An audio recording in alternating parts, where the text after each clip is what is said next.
हे hello guys, welcome back to my channel. आम्ही गेलेलो चारकोपच्या राजाला. आय नो खूप लेट आला ह्या व्लॉग, पण यापुढे बरोबर टायमावर येत राहतील, त्याबद्दल क्षमस्व. सो आम्ही गेलेलो चारकोपच्या राजाला, जे आहे चारकोप सेक्टर 1 आणि 3 याच्या मधलं ग्राउंडमध्ये. खूप सुंदर अशी लालबागच्या राजाची प्रतिकृती मूर्ती आहे. सो आम्ही दोघं गेलेलो. खूप लाईन होती, कारण का दुसरा दिवस होता आणि हा गणपती आणलाय दगडूशेठचा गणपती, पूजेची मूर्ती. आणि ही आहे मूर्ती चारकोपच्या राजाची. सो हा गणपती 7 दिवस असतो. 7 दिवस मागे गणपती आहे हा. तर त्या दिवसात तुम्ही आलात तर तुम्ही नक्की विजिट करा या ठिकाणी. खूप सुंदर असं डेकोरेशन केलेलं आणि एका ठिकाणी त्यांनी एक पाळणं सजवलेलं, ज्यात बाळ मूर्ती ठेवलेली गणपतीची. त्यात मुलं सगळी खेळत होती त्या खेळण्यांसोबत. ती खेळणी ही नवसाची असतात. कोणी नवस केला असेल तर त्यात ठेवतात. तुम्ही जर आलात आणि नवस केलं तर तुम्ही तिथे ठेवू शकता. सुंदर असं डेकोरेशन आणि मूर्तीने, त्यामुळे तुम्ही नक्की विजिट करा.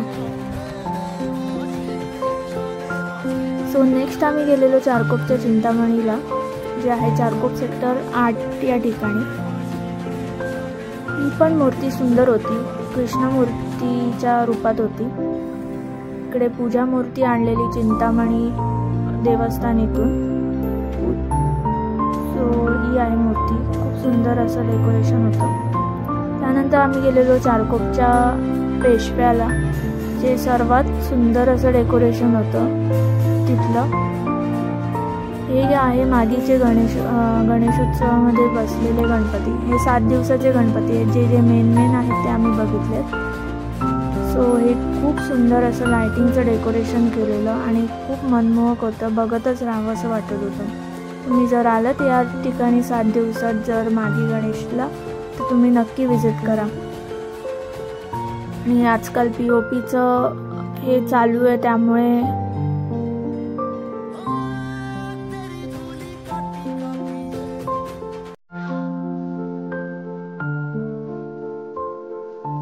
जी घटना घडली विसर्जनच्या वेळी, ती खूप अयोग्य होती. आयत्या वेळी हे सांगायला नव्हतं पाहिजे होतं की विसर्जन होणार नाही. ऑर्डर आलेली मान्य होतं, पण त्यांनी आयत्या वेळी तरी दिलं पाहिजे होतं. यावेळी माफ केलं पाहिजे होतं विसर्जन, पण नाही केलं. शेवटी लोकांनी विरोध केला या गोष्टीला. हिंदू सणांच्या वेळीच हे सगळं करत आले असं त्यांचं म्हणणं आहे.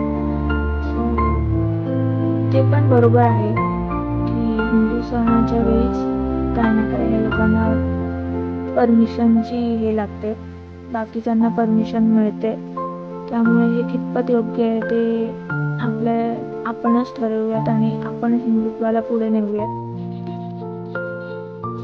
आणि जे विसर्जन 11 तारखेला होणार आहे त्यात सहभागी होऊयात. धन्यवाद. Bye bye guys.